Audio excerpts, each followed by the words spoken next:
How's it going? I'm Andrew with Investors Hub, and today we're going to be talking with JMac from JMac Investing, and I'll post his YouTube channel on screen over there, and also link it down in the description. And his channel is known for talking about SPACs, but he talks about lots of different investing topics. And today we're going to be talking to him about the SPACs industry, how he trades them, and some companies that he thinks you should be paying attention to. And the usual YouTube song and dance. If you like the video, be sure to like, comment, and subscribe. If you think of somebody that might want to learn more about SPACs, be sure to share this video with them. And let's hear from JMac. Please note that our videos are not designed to be direct investing advice. We're here to gather the perspective of different investors. Our channel and our content should just be one stop on the journey of trying to find out where to put your money. So first of all, what attracted you to trading the SPAC market? So why did you decide to invest your time into learning about that versus some other genre of investing? I kicked off the YouTube channel, and then I began to build some social media presence, build up a Facebook group of about 1,000 investors, and I was mostly a kind of a hybrid dividend / growth investor type. And so within my Facebook group, we were always looking for future companies, and people would post different companies that weren't yet publicly traded. One of those that came across our radar early before it SPAC'd was Nikola Motors. And so, we know the after story of Nikola Motors, but in its inception, the concept and the story, because some stocks are story stocks, Nikola Motors certainly was. And so it came across the radar, and then we kept our eye on it. The day it announced, one of the guys that was in my Facebook group that's in the automotive industry caught wind of it. He DM'd me, and then I bought Nikola Motors, and from there, that went to $90, and I bought warrants, and those went ballistic. So made 500 or 600% on that one. And I was like, wow. So let me dig deeper into SPACs, and I began to learn the nuances of the SPAC structure, because there's a lot to it. I was really like a lot of folks that I've seen come into SPACs that are just brand new and don't understand, a lot of the nuances. So you really should learn. My position in Nikola Motors was really small at the time, comparison to some of the positions now that I get into. So why did you decide to make an investing YouTube channel? I think it's a little over 2 years now, two and a half years ago. I was kicking off getting into investing, individual. I had been investing in 401ks, passive investing, but I began to invest in individual stocks and really begin to learn, a lot about compounding and dividend growth investing. And so the landscape at that time, it was kind of a dearth of not too many very interesting YouTube channels out there. And, I thought I could be able to add something to the mix. And I also wanted to chronicle just my investing journey. And so my first videos were horrible, and began to polish the craft a little bit, and still working on it as well. But it was just to chronicle the journey originally. And then it kind of began to turn into a little bit of an income stream as well. So what have been some of your observations trading SPACs that you think that other people could benefit from? There's many facets to SPACs. Number one, they're kind of a safer investment if you invest in common shares. So with SPACs, kind of the structure is there's common shares and there's warrants, and there's also rights. A lot of people never talk about rights, but that's a whole nother different entity that is a part of, and they're not, all SPACs don't have rights. All SPACs don't have warrants either. And some of the warrants are changing a little bit, but common shares of SPACs have a NAV price, net asset value of $10. When a SPAC announces a company they're targeting and they're going to merge with, then that has a baseline of $10. And I mean, sometimes it can dip under 10, but even if it does, when the business combination closes, let's say it did go down to $9.50, because they typically won't go much beyond 10, because at business closure, you can, there's a proxy that goes out, and you could, if it went below 10, or if it's a company that you didn't that you invested into the SPAC, but you don't like the target company, then you could take the proxy and say, I'm cashing out, and they'll pay you $10 back. So with the common shares, there's very little risk, as long as, up until they merge. Once they merge, then it's a regular common stock traded on the NASDAQ or New York Stock Exchange, and it could go to zero. But during the SPAC process, it's $10 base. Totally different story for warrants, but so anyway, to hit the highlights, they seem speculative on the onset. They're actually pretty safe investments, and what I've learned is you really have to dig in. It's unlike any. I think it's unlike any other stock. I guess it's more close to like an IPO, where you really have to dig into the company, because not many people know much about the company or the financials yet, right? So with these other companies, established companies, Microsoft, Apple, you can see a track record, of their public financial statements for many, many years. You can go back and say, okay, this is what they're doing. Well, with the SPAC or IPO, you really got to do your homework. So it's not for the faint of heart, and it's not for someone who just wants to ride on the coattails of hot stocks. People try that and they get burned. So you really need to do your own research. And everyone says that all the time, but with SPACs, you really need to do research. So in general, but this question might not be possible because I know that every single SPAC is widely different. But if you have a SPAC that you like, are you the type to buy it pre-merger, then do your pre-merger plays, sell it off, and then buy it back again post-merger?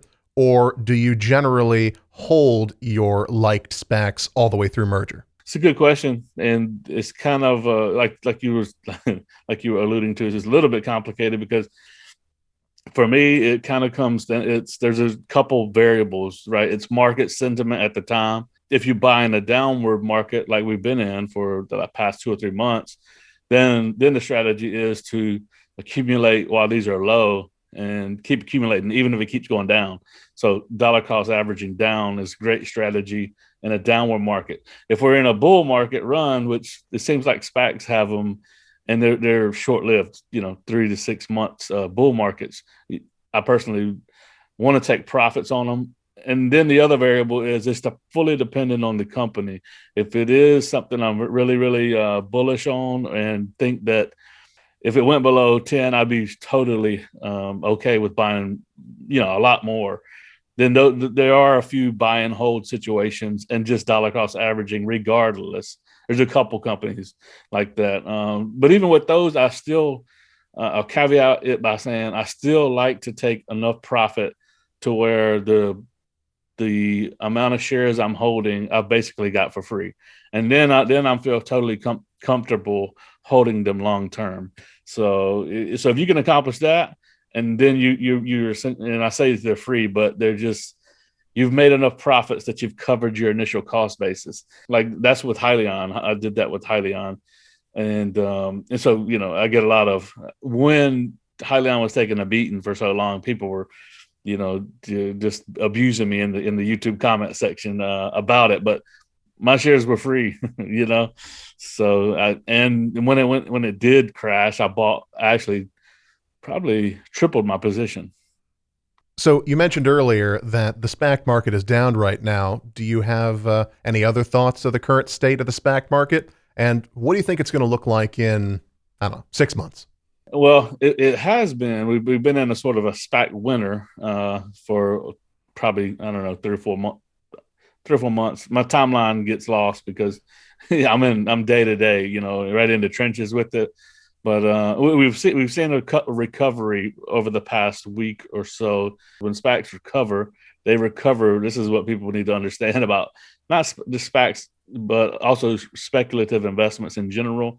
They're very volatile. So when they do kind of crash, they go down, and they go down fast, and they go down hard. But that same thing applies on the upside. It's not like common stocks where 5% is like a big sell-off. Well, that's not a big sell-off in SPACs. So we're kind of on an uptrend now. I'm monitoring it right now. It sounds like the SEC is trying to get their hands in here and make a few changes. So, and that has slowed the amount of SPACs coming public down quite a bit because companies are having to reclassify. This is a bit technical for some who maybe for new investors, but drop a comment. I'll try to explain it maybe for you. But these companies are having to now reclassify the warrants. They were classifying them as assets, and now they're having to reclassify them as liabilities. So that changes their bottom line. So whereas they were looking at these as an asset now. So if there's say $30 million worth of warrants and their projections were $300 million, in revenue in a year or two, now it's going to be $270 million projection because they have 30 million liability in warrants. So there's some changes coming. Me personally, this has been my kind of motto the whole time about SPACs is this is the one way where retail investors like you and me have the opportunity to get in. IPOs on day one go up 300%, and the only people that get those at good deals is institutional investors with 500K plus. This is the only way for us to get in at rock bottom pricing on future companies that have the potential to be 10x to 20x companies. That gets thrown around on YouTube videos all the time, but it is legitimate. Just look at DraftKings. Just look at several companies that have come via SPAC within a year or two, and we're only a year or two in, which is very still a young company, right? So 10 years from now, that's my philosophy. Like I said, going through and finding the good ones, and once you've made some money on them, hold some of them, because that could be a 10 to 20x easy on some of these companies. So you mentioned DraftKings. What are some SPACs and former SPACs do you think we should be paying attention to? Sure. I mentioned Hyliion as well. Everyone knows that. But Hyliion to me is one of the more speculative SPACs that I own and hold. And when there is a kind of market decline in SPACs, I don't even really focus on the more speculative ones. I say speculative meaning, in my private Discord, kind of, tell everybody right now is the time to avoid anything that has revenue projections that are 2 to 5 years out before they ever make revenue. So pre-revenue companies, that just avoid them, because that's, those are going to get sold off hard and they're going to be super volatile, for a couple of years to come. QuantumScape was one that, it went crazy, once it merged, but it's back down, I don't know, 80% from its high, because they don't have revenue until like 2025 or some crazy number. So I'm also very bullish on Ouster, which is a digital LiDAR company. And that one has already merged. That's ticker symbol is OUST, OUST. A new one that recently announced is the Topps company, an iconic, the sports cards, baseball cards. They're coming public via SPAC, and they have already begun the process of creating NFTs. They're in partnership with Major League Baseball. And they're creating NFTs, and it's actually exploding today. It's up about 10 or 15%. And also, just announced, I think 2 days ago, was Super Group, which is a new gambling company. They own Betway, and it's a company with $1.5 billion of revenue projected in 2021. So you're talking about a big company. They're a little bit slower growth on that one. Then also Genius Sports, which recently merged. They merged. The ticker is Genie.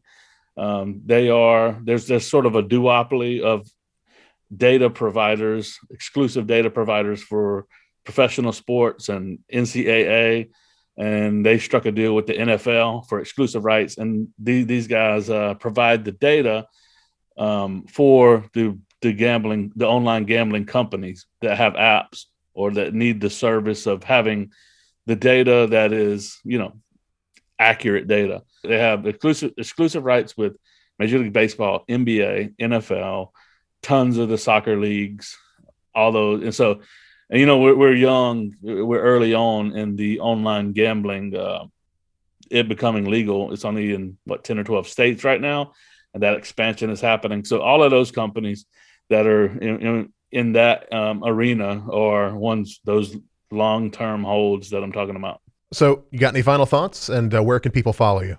Just like I said, if you want to get in SPACs, Awesome. You know, be ready to spend some time and get to know the companies. I mean, you can speculatively invest. I wouldn't like go YOLO on them to start with until you find out more about the company. I'm on every platform. We got a pretty big Twitter following, and on all platforms. I don't use Instagram as much, but I'm on Facebook. I am on Instagram. I'm on Twitter and YouTube. All of them at JMac Investing. And yeah, so it's the main platform is my channel, but I'm in the middle of moving right now, so content's been a little quiet. But once I move in, I'm building a new studio, and there's big stuff coming there. So on the channel, I'll be doing probably more like daily videos pretty soon. So stay tuned to that. So lastly, do you have any positions in the companies mentioned? All positions I named. Yeah, I think all the positions: Ouster, Hyliion. Actually, I just sold MUDS, well, which is tops. But I plan on getting back in. I took profit, and yeah. So everyone I mentioned, I'm in. So for sure. Thanks for watching. And if you like the content, be sure to like, comment, and subscribe. You can also follow us on Twitter at iHub_vision. And I'll see you again soon.